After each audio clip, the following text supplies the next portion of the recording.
What's up YouTube, Mr. Lamessy here, and today I'm going to be bringing you an Amazon leveling guide. This is the guide that you're going to take to level your Amazon to get her to that end game where you can then respec her into the build that you want.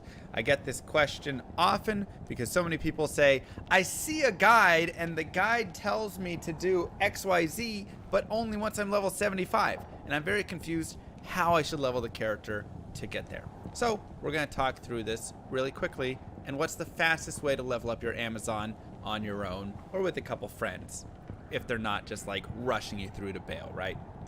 So the first thing that we want to talk about with it is kind of the play style of it. We're going to start out with a exploding arrow slash Javazon that's using poison jabs, and then we're going to shift that into lightning fury, lightning strike, or charge strike kind of later on, right? So we'll get that big damage there from that. But of course, lightning fury is level 30. So right now I have the skills and stats completely unspec'd, and I'm just going to talk through how we're going to be leveling this as we go through, right? So we'll start out with a point and jab. I then save my next few points because there's nothing we want to get until poison javelin. So 1 in jab, 2, 3, 4, 5, den of evil, all that. Just save the points. After that, you're just going to be putting points into poison javelin. You'll also have a point in power strike if you would like to put it right here. You don't have to though. You can just go pure poison jab. I kind of like 1 point right there, but totally fine to wait it if you would like. Nothing over here, and then a point in fire arrow, magic arrow, and multi-shot. So this is kind of like 1, 2, 3, 4, right, is going to go like that. That's going to be your leveling. From there, you're just going to keep boosting up your poison javelin, and then when you hit level 12, you're going to start putting points into exploding arrow, and just continue with your exploding arrow all the way up until you hit level 18. So I guess this will be, sorry, yeah, we'll do the point right here. This is if you don't want to do that first respec. You can take a Radamant skill point, put it into Lightning Bolt, and then at 18, you can start putting points into Charge Strike. And Charge Strike is just a fantastic skill. Just you're going to have that for like Act 3, because that's level 18 required. So around like Act 3 is when you're going to get Charge Strike and just stabbing dudes, and it's really going to speed you up and make you really strong. Now, once you get to Act 4, this is where you're then going to kind of make the decision of switching fully into Charge Strike, because at that point, the fire damage from Exploding Arrow is no longer really that great. So Exploding Arrow, start putting points into a Valkyrie. This is just going to help your character be a little bit stronger. So here, this character's level 64. She's got 20, 20, and 9 in Valkyrie, and that's going to help a lot. I can always just resummon her whenever she gets in the way and starts dying. I just go, oh, okay, she's dead. Get another one out. Very, very helpful. So that's how I would skill this character. Now, how would I do the stats of this character? To start off, you just want to get up to 25 strength. I want to take off any plus strength gear I have because I want to make sure I'm showing that adequately. Where am I getting this strength from? Oh, there we go. So I just want to go to 25 strength. This is going to happen around level 10. So the first things I'm just going to do, we can also take this off just for everything. The first thing I'm going to do is I'm going to put some points in vitality. First 5, first 10, whatever, 15, just go in vitality. I might do 5 points or so into dexterity because I need 28 dex to use a bow, hunter's bow. Get the 5 points there around level 10. This is so I can use a belt. And if we go over here and see, let's see if she's selling a belt. Nope. So sashes and light belts will get you 8 sockets in your belt, but a belt that you can buy from Charcy in Act 2 of normal will be able to get you 12 sockets. So that's what we like. So you come over here and you just buy one of those belts, and now I have 12 sockets. So I like 25 strength for that. I don't really go over 25 strength unless I find an item such as Hisaris boots that I'm gonna, you know, put 30 strength in for or something. Other than that, everything else is just going into vitality. I'm just pumping vitality the entire way. The only thing that you can do, sorry, Farah, not Charcy. The only thing that you can do is you can actually put about 20 points or so into energy if you would like when you are using. We'll show like one of those. So like this right here. Throwing Spear of Readiness is 65 dexterity. So, you know, I might do that and get 65 dexterity so I can use these throwing spears right here. Right? Quickly. Oh. If you get the map that exits out to the top right, then you can just shop really quickly off of Drognin right there. So you just come over here. You look for teleport charges on a wand. So you're just looking at the bottom of the wand for the charges. That's frozen orb charges right there. If you don't get it, you...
What's up, YouTube? Mr. LaMessi here, and today we're going to be talking about leveling a Necromancer. This is a how to level a Necromancer guide.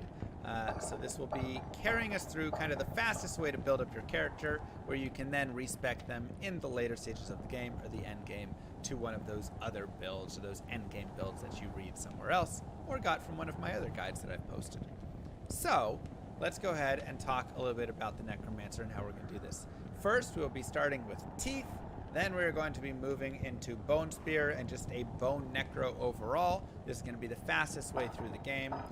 We will dabble a little bit in summons and a little bit in curses, but for the most part, we are going to be spending our time in the Poison and Bone spells set. So for skills, how are we doing this? Honestly, for your first levels, you're just going level 2, 3, 4, 5, 6, 7, 8, 9, 10, blah, blah, blah, in Teeth.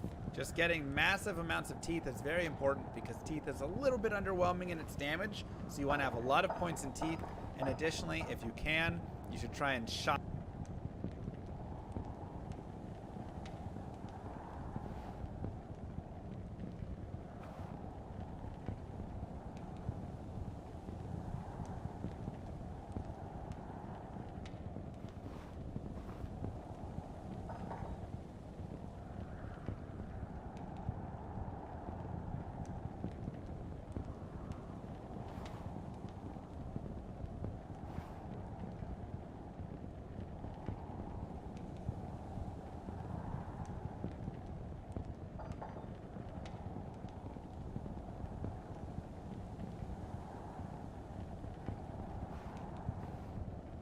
Building your online business? Go to Wix.com and set up your... Hey folks, this is Riker with the Diablo II Resurrected Amazon Leveling Guide. This video will cover the gear and the skills that you'll want to go for while leveling up your Amazon through Normal, Nightmare, and Hell difficulty. And by the end, you're going to have a level 75 Amazon ready to move on to an end game build and end game farming. This guide is brought to you in collaboration with Diablo II expert Tio, and you can reference his written guide on maxroll.gg, link in the description. This leveling journey will start you off just a bit wielding a javelin before moving on to becoming a Boazon for a while until you respec and become a Javazon once more. So diving in, you've created your Amazon. You've run out into the Bloodmoor. You've killed a few zombies, a few quill rats, you have leveled up. Where do you allocate your skill point and your attribute points? For your attributes, until level 11, everything goes into vitality. More health keeps us alive. For your skills, from levels 2 to 5, you're putting your points into Fire Arrow, with your extra skill point from clearing the Den of Evil going into Magic Arrow. These skills, however, are just going to serve as prerequisites and synergies for Exploding Arrow, which you're going to unlock later on. For now, you're not using a bow, you'll be throwing your javelin as your main attack until level 6. Now as you're playing, pick up and keep any rubies you find. And if you're lucky enough to encounter a gem shrine, then hold off, don't just click it. I know it's tempting, but keep a ruby in your inventory if you have one, and double check that the only gem in your inventory is a ruby. Then click on the gem shrine. This will upgrade your ruby. If you have no gem in your inventory, this will drop a random gem. If you have multiple gems in your inventory, it's gonna upgrade a random gem.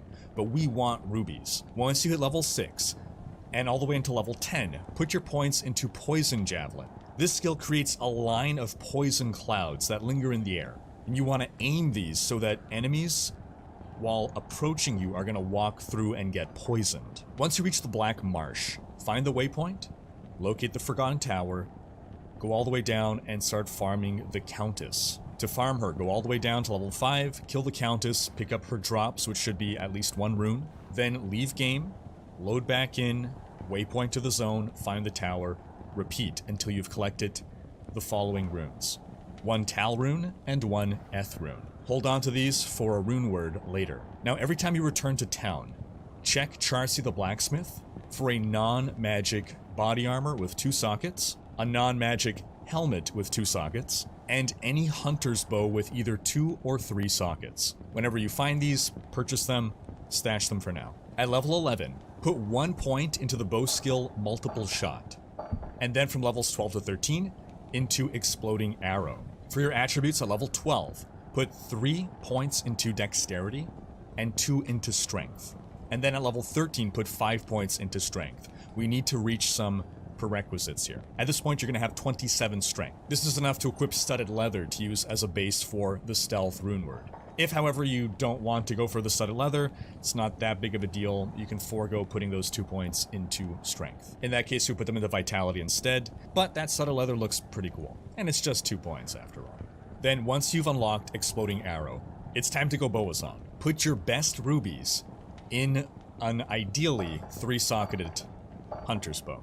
But leave 1 socket open. So if you have only 2 sockets, then again, leave 1 socket open. Exploding Arrow, as the name suggests, explodes on a target, dealing area damage. And the fire damage of the explosion actually gets increased by fire damage on items. That's why we wanted rubies. Rubies in a socket add fire damage to your weapon, and that buffs your Exploding Arrow. And the reason you're leaving 1 socket open is so that when you finish Act 1, once you kill Andariel, you pray to the RNG deities that she's going to drop a nice big ruby. Once she's dead, fill up that empty socket with the best ruby you have. At that point, you're going to actually alternate between using Exploding Arrow and Poison Javelin. Keep Poison Javelin in your secondary weapon swap until the end of Act 1. It's more first steps. More impromptu dance parties. More, did you just see that? At Vibe, we believe in giving customers internet that is fast and reliable, but we... Hey folks, this is Riker with a Diablo II Resurrected Sorceress Leveling Guide. This video will cover the skills and the gear you'll want to go for while leveling up a sorceress through normal difficulty, nightmare, and hell. And by the end of it, you're going to have a level 75 sorceress who's ready to move on to an endgame build and get into endgame farming. This guide was brought to you in collaboration with Diablo II expert Tio, and you can find a link to his written guide on maxroll.gg in the description below. Now, there are a few different ways that you can level up a sorceress, and Maxroll presents the different variants, but here we'll cover the path that starts you off using the newly buffed Nova skill, which will then progress into the powerful Blizzard skill that you'll unlock later, while also taking Meteor to rain fire down upon our enemies that are immune to the cold damage of our Blizzard. So diving in here, you've just created your sorceress. Fresh start, you've run out into the Bloodmoor. You've killed a few zombies, a few quill rats, and now you've leveled up. Where do you allocate your skill and your attribute points? Well, for the attributes, we have our choice to allocate between strength, dexterity, vitality, and energy. We'll never put a single point into dexterity throughout the entire journey to 75. We just don't need it. For strength, we want to put enough to be able to equip certain key pieces of gear. But for now, you don't have to worry about putting anything into strength. Vitality is where most of our points will go. Now and forever in pretty much any endgame build as well. It's our default option. More health keeps us alive. Now that leaves energy, and an endgame build will generally never invest points into energy. But early in the game, a little bit of extra mana that energy gives can be really helpful. And we can always respec out of it later. More on respec in a bit. So you'll put your first 10 points into energy at level 2 and at level 3. Then you're going to dump vitality for a while. As for your skill points, you're going to put your first points into Charged Bolt in the lightning tree. You'll use Charged Bolt as your main damage skill for the first dozen or so levels. It shoots out multiple bolts of lightning that spread out. You can hit a lot of enemies at once with it, but it's a bit of a shotgun pattern, so if you're facing a single target, you want to get up close and make sure your lightning buckshot, all of the projectiles hit that singular enemy. Once you've completed the first quest, the Den of Evil, you're going to unlock another skill point. And as you... Hey folks, this is Riker with a beginner guide for Diablo II Resurrected. If you're coming from Diablo 3 or another ARPG, or you just never were a Diablo 2 pro back in the day, or you're coming from any other game for that matter, we're going to highlight some of the key differences between Diablo 2 and some of the other ARPGs. We're going to go over game systems, we're going to talk some general strategy advice, and by the end of this video, you're going to feel confident in taking on the forces of hell, and you can migrate to following some more advanced guides and be well on your way to becoming a D2 pro. If you ever want to refer to any written guides, maxroll.gg is the best resource out there. It has everything you need to know to become a D2 pro. Now, you'll see a lot of footage in this video that is showing old D2 and not D2 Resurrected. Don't worry, the game is the same, the engine is the same, D2R is just a fancy coat of paint. Now we're going to break up this video into 12 chapters, and you can reference the timestamps below to skip ahead to different chapters, or if you ever want to come back, bone up on a certain chapter, maybe you missed something, or more realistically, because this video is going to be so incredibly long, maybe you watch the first 2 chapters today, tomorrow the next 2, and you kind of go through it like a lesson plan. So let's start with Chapter 1, Skill Points. Every time you level up, you're going to gain a skill point to spend. There are also some quests that will award skill points. Every class has 3 skill trees, each representing some kind of different playstyle. You can choose to focus on one of these trees or mix and match however you want. Now your level will limit how many points you can allocate into a certain skill. You're going to need to level up in order to put that next point into it. But at high enough level, you can assign a maximum of 20 skill points to any given skill. Some items, however, will provide you with bonuses to skills, and that's going to let you go above that 20 cap. As a general rule, you're going to want to max out whatever is your main damage dealing skill. But you don't necessarily want to max out every skill that you put a point into. For some skills, you'll only want to put a single point into them, either because they're a prerequisite for other skills on the skill tree, or because just having that level 1 version of the skill meets your needs. Skills generally become more powerful with increasing point investment, but their mana cost, if they have any, tends to go up as well. The Sorceress's Warmth skill, which increases her mana regeneration by a huge 30%, is one of those 1-point wonder skills that even just 1 point into it helps a lot, and over time, as you get gear that's going to add plus to all your skill levels, well, that's just going to benefit from that and help even more. Now, one thing to bear in mind,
Good day. Oh, greetings, stranger. I'm not surprised to see your kind here.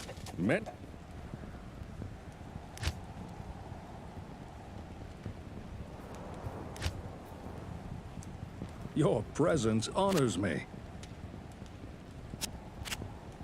Oh, greetings, stranger. I'm not surprised to see your kind here. Many adventurers have traveled this way since the recent troubles began. No doubt you've heard about the tragedy that befell the town of Tristram. Well, some say that Diablo, the Lord of Terror, walks the world again. I don't know if I believe that, but a dark wanderer did travel this route a few weeks ago. He was headed east to the mountain pass guarded by the rogue monastery. Maybe it's nothing, but evil seems to have trailed in his wake. You see, shortly after the wanderer went through, the monastery's gates to the pass were closed, and strange creatures began ravaging the countryside. Until it's safer outside the camp and the gates are reopened, I'll remain here with my caravan. I hope to leave for Lut Gulain before the shadow that fell over Tristram consumes us all.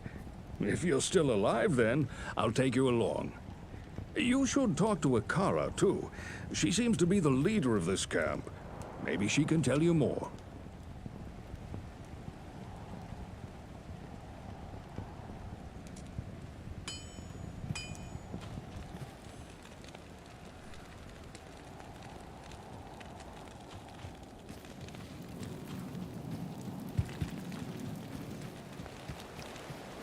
I am Akara, High Priestess of the Sisterhood of the Sightless Eye. I welcome you, traveler, to our camp, but I'm afraid I can offer you but poor shelter within these rickety walls. You see, our ancient sisterhood has fallen under a strange curse. The mighty citadel, from which we have guarded the gates to the east for generations, has been corrupted by the evil demoness Andariel. I still can't believe it. But she turned many of our sister rogues against us and drove us from our ancestral home. Now the last defenders of the sisterhood are either dead or scattered throughout the wilderness. I implore you, stranger, please help us. Find a way to lift this terrible curse, and we will pledge our loyalty to you for all time. There is a place of great evil in the wilderness. Kasha's rogue scouts have informed me that a cave nearby is filled with shadowy creatures and horrors from beyond the grave. I fear that these creatures are massing for an attack against our encampment. If you are sincere about helping us, find the dark labyrinth and destroy the foul beasts. May the Great Eye watch over you.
I shall purge this land of the shadow.